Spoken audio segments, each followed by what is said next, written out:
It's been almost 10 years since the news broke.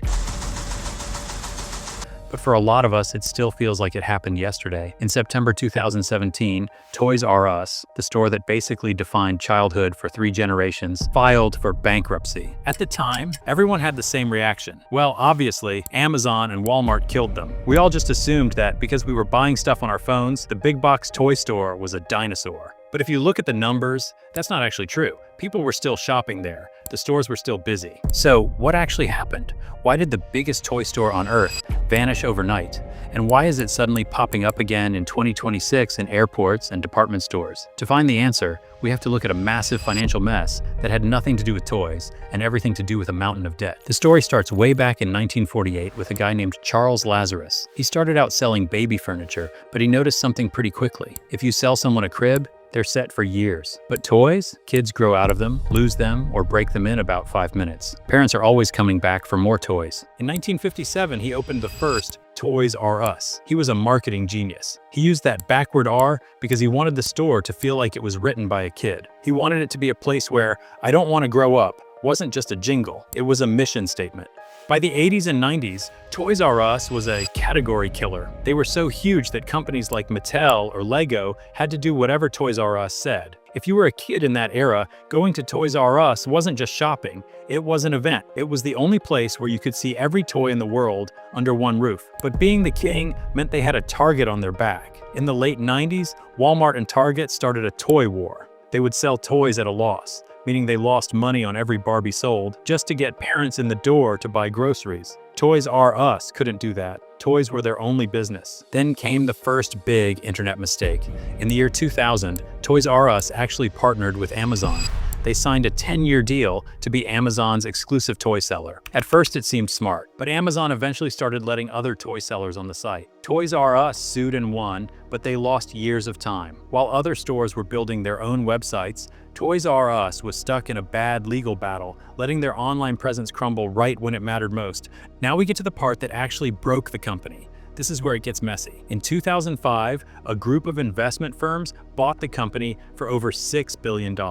Now, normally, when you buy something, you pay for it, but these guys did something different. They borrowed almost all the money to buy the company, and then, get this, they made Toys R Us responsible for paying back that loan. Imagine you buy a house with a huge mortgage, but you tell the house that it has to find the money to pay the bank.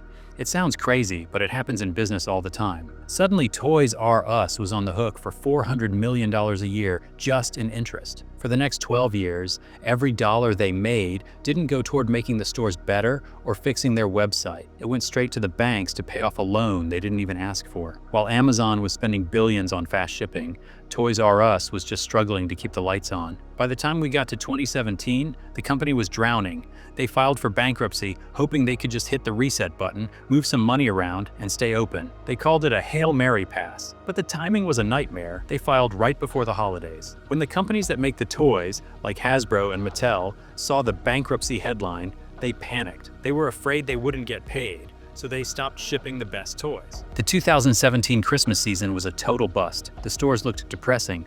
The shelves were half empty. Parents went to Walmart instead, and the banks finally lost their patience. In March 2018, they gave up. They announced they were closing every single store in the US. By that summer, Geoffrey the Giraffe was officially out of a job. We all saw those photos of empty stores and felt like childhood was officially over. For a few years, it felt like the brand was just a ghost. You'd see a few toys in a grocery store or a tiny pop-up shop, but it wasn't the same. But here's the thing about nostalgia. You can't kill it. People missed the experience of a toy store.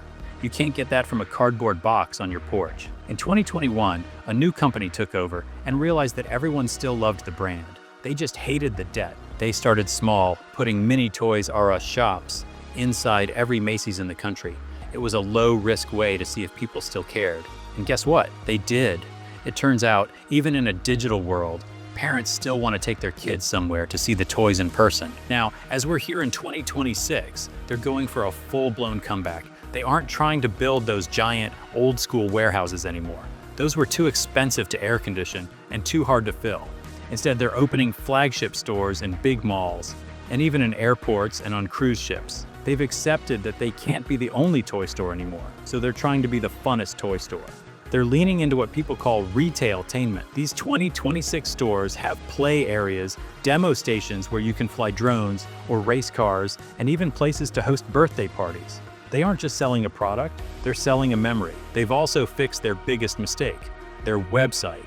It's now a modern, fast experience that actually works. So what's the real lesson here? Toys R Us didn't die because of the internet. It died because it was weighed down by a financial deal that never gave it a fair chance to compete. It was a healthy runner being forced to run a marathon with a 100-pound backpack on. But the fact that it's back in 2026 tells you something.